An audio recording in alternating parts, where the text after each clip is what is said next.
A Rússia investiga se agências de espionagem ocidentais estavam envolvidas nesse motim militar que ameaçou tomar o Moscou aí durante esse fim de semana. O parlamento da Rússia anunciou que quer regulamentar o grupo Wagner. Para falar sobre as consequências, então, dessa crise interna na Rússia, a gente conversa agora com Vicente Ferraro, doutor em ciência política pela USP, especialista em política da Rússia e conflitos em ex-repúblicas soviéticas. Vicente, obrigada por conversar com a gente. Muito bem-vindo aqui na CNN. Um bom dia para você. Olá, muito bom dia, Muriel. Muito bom dia, espectadores. É uma honra estar com vocês aqui. A honra é nossa, Vicente. Quero começar te perguntando o que é esse grupo Wagner que no Brasil a gente nem falava, mas nesse fim de semana para cá a gente só fala desse grupo Wagner agora. Qual que é a importância desse grupo Wagner e por que ele é tão forte ao ponto de ameaçar Vladimir Putin como nunca foi visto nos últimos 20 anos?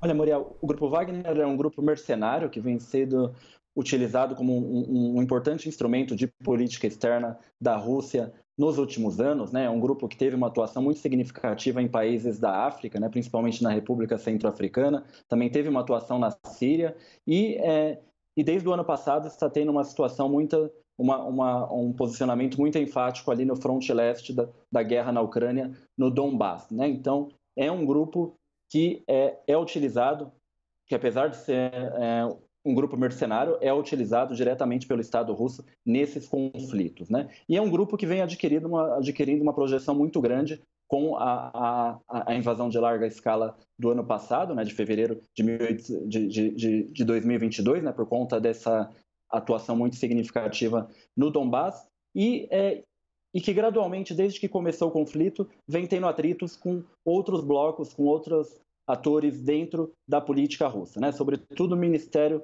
da Defesa. Então, o grupo Wagner vem questionando que o ministro da Defesa, Sergei Shoigu, não estava enviando a quantidade de munições necessárias para o grupo. Essa era uma queixa que já vem ali de algumas semanas, né?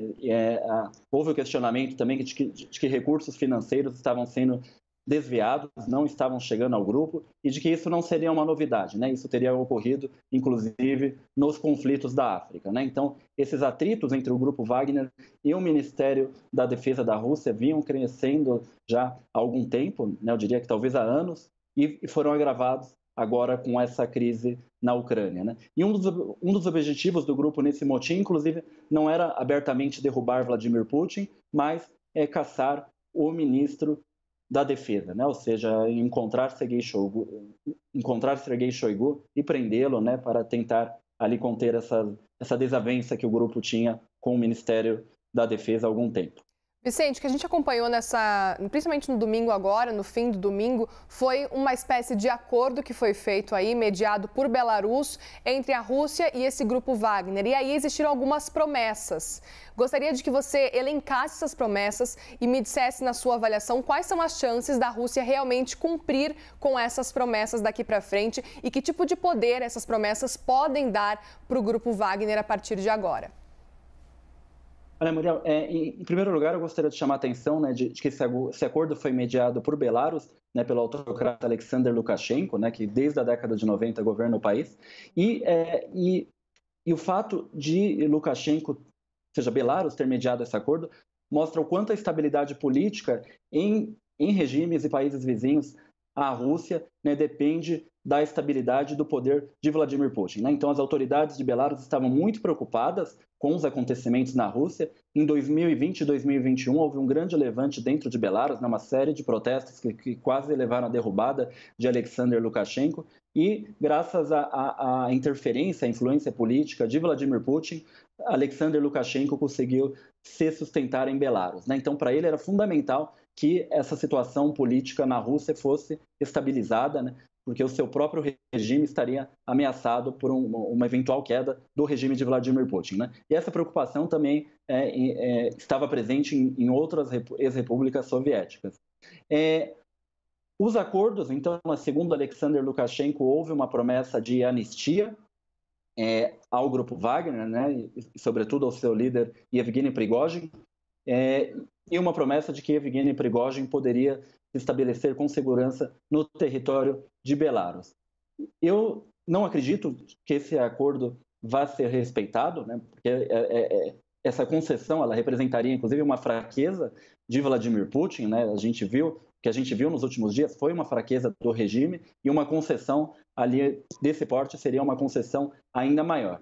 Então já há rumores, né, na imprensa russa que estão sendo discutidos de que, apesar de oficialmente a Procuradoria-Geral, né, ter cancelado o inquérito em relação a Prigozhin, o Serviço Federal de Segurança, a FSB, né, que é o órgão sucessor da KGB, estaria dando continuidade à investigação desse motim, né? Então não se descarta de que haveria uma investigação da FSB contra Prigozhin. Um outro elemento que está sendo discutido mais na imprensa ucraniana é que Belarus estaria construindo ali campos para abrigar as tropas do Grupo Wagner. E isso chama atenção para uma outra questão, né, de como vai ser a relação da Ucrânia com Belarus se essas tropas do Grupo Wagner forem realmente alocadas dentro do território de Belarus e vierem atacar a partir de Belarus o território ucraniano, né? Então, qual será a situação diante desse cenário, né? A gente pode ter ali, acabar tendo envolvimento direto de Belarus no conflito, que é algo que é discutido já há alguns meses, mas que certamente levaria a uma escalada, que a gente teria não mais um conflito ali direto entre a Rússia e a Ucrânia, mas também entre Belarus e a Ucrânia, né? Possivelmente. Mas, sintetizando, eu não acredito que esse acordo vai ser respeitado, né? Ou seja, vai ter algumas lideranças, alguns grupos, eu acredito que serão punidos, né? E um grande risco que ocorre quando há tentativas de golpe, né? É o risco do contragolpe, né? Em 2016 houve uma tentativa de golpe, por exemplo, na Turquia. Essa tentativa ali foi contida, ela não teve sucesso, e em seguida houve o chamado contragolpe, né? O regime acabou se endurecendo, houve uma perseguição grande contra aqueles que foram coniventes com a tentativa de golpe. A vigilância na sociedade foi endurecida, na imprensa, na academia, em diversos setores mais liberais. Então, é possível que a gente veja isso na sociedade russa. Já há um endurecimento da repressão, eu diria que desde o início dos anos 2010, né, que foi reforçado ainda mais com a guerra de larga escala iniciada em 2022, mas a gente pode ver um endurecimento agora ainda mais significativo, né, como o controle sobre a internet e uma maior vigilância na sociedade para tentar conter esse tipo de ocorrência. Vicente, você trouxe alguns pontos sobre quais são os próximos passos a partir de agora, o que a gente pode esperar da guerra na Ucrânia. Você trouxe principalmente a atuação de Belarus, que pode começar a ser mais efetiva, digamos assim, agora também na Ucrânia. Gostaria justamente de ouvir a partir desse ponto, qual que é o futuro, portanto, dessa guerra, que já completou aí mais de um ano e que, a partir do que aconteceu nesse fim de semana, o próprio Volodymyr Zelensky, o presidente da Ucrânia, disse que a Rússia mostrou a sua fraqueza, que foi justamente a tentativa aí de motim, de invasão por parte do Grupo Wagner. E aí, por outro lado, a Ucrânia tem tentado aí intensificar as contraofensivas, como a gente tem acompanhado. Qual que é o cenário a partir de agora, depois dessa tentativa aí de motim, esse motim, na verdade, que aconteceu nesse fim de semana por parte do Grupo Wagner? Qual que é o próximo passo, portanto, nessa guerra, tanto dos dois lados, tanto da Rússia quanto da Ucrânia? Olha, Muriel, houve uma grande preocupação, né, por parte da Rússia de como essa questão afetaria o fronte, né? Faz algumas semanas que a Ucrânia ela iniciou uma contraofensiva. No ano passado, essa contraofensiva ela teve muito sucesso, né? Uma das grandes cidades ali que estavam sob o controle das tropas russas, que estavam sob ocupação russa, foi recuperada, que foi a cidade de Kherson, mas essa contraofensiva que foi iniciada há algumas semanas, até o momento teve resultados muito modestos, né? Ou seja, não houve ali a retomada de nenhuma grande cidade até o momento. Houve alguns vilarejos, né? Algumas localidades foram recuperadas, mas ainda assim está sendo muito modesto comparado ao que foi no ano passado, né? Então, nesse fim de semana, havia a expectativa de que essa crise política na Rússia poderia, né, favorecer ali as tropas ucranianas no fronte. Houve ali um endurecimento dessa contraofensiva, mas, né, o que tem sido noticiado até o momento é que não teve resultados muito significativos, né? As relações no fronte ainda estão muito paralisadas, né?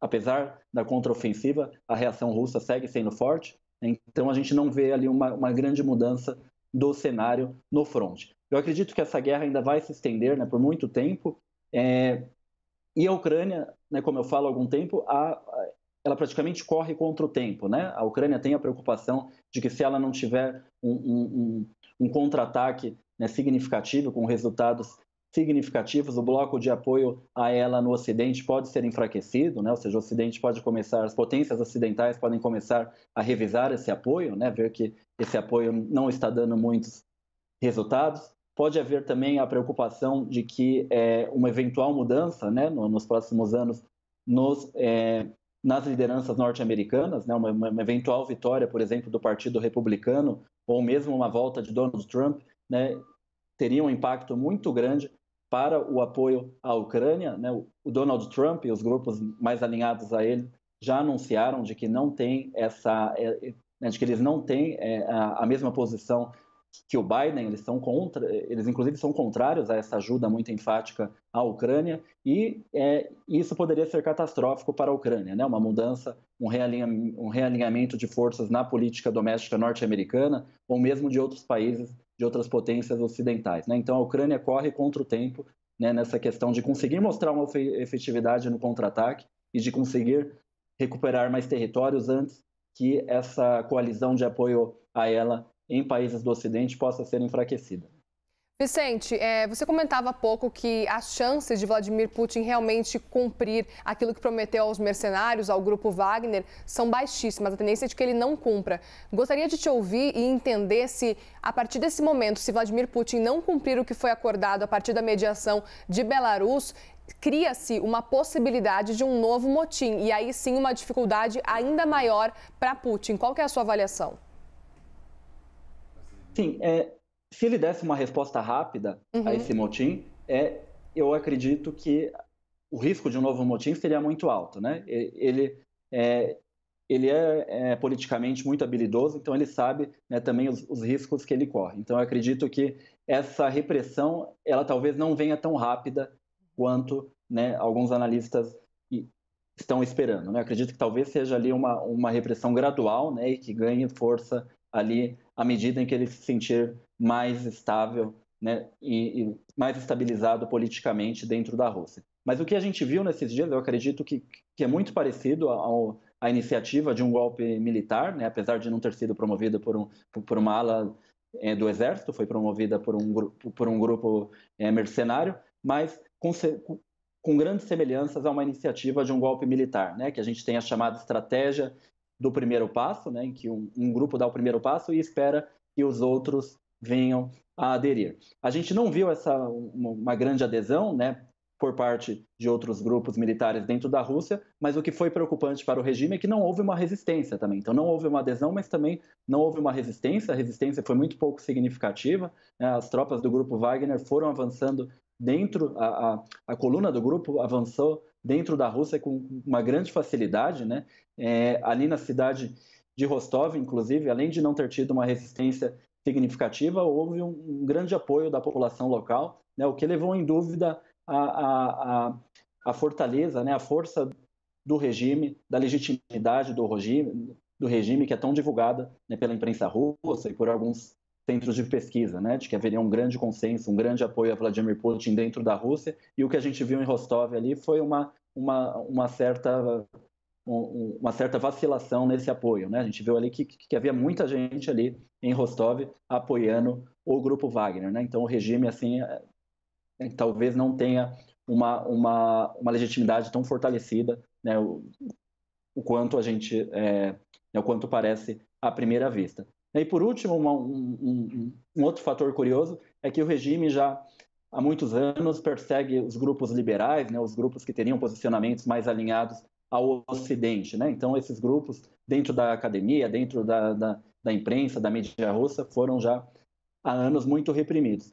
E exatamente porque o regime, né, temia de que alguma revolta viria exatamente desses grupos. E não era pensável de que a revolta, a reação ao regime viria exatamente da ala mais oposta, né? Da ala mais nacionalista, mais radical, mais militarista, né? Que é exatamente a ala que faz parte, né, do próprio regime, né? Então, era esperado de que uma revolta, uma contestação ao regime, né, viria de alas mais liberais, e por isso elas foram reprimidas, e não se esperava que essa revolta viria exatamente do grupo mais linha dura dentro da Rússia, né, de setores militares e de setores mais alinhados ao discurso nacionalista e militarista radical do regime. Muito bem, nós conversamos com Vicente Ferraro, doutor em ciência política pela USP, especialista em política da Rússia e conflitos em ex-repúblicas soviéticas. Vicente, obrigada mais uma vez pela participação aqui na CNN. Um bom dia, boa tarde já para você. Muito obrigado pelo convite, foi um prazer.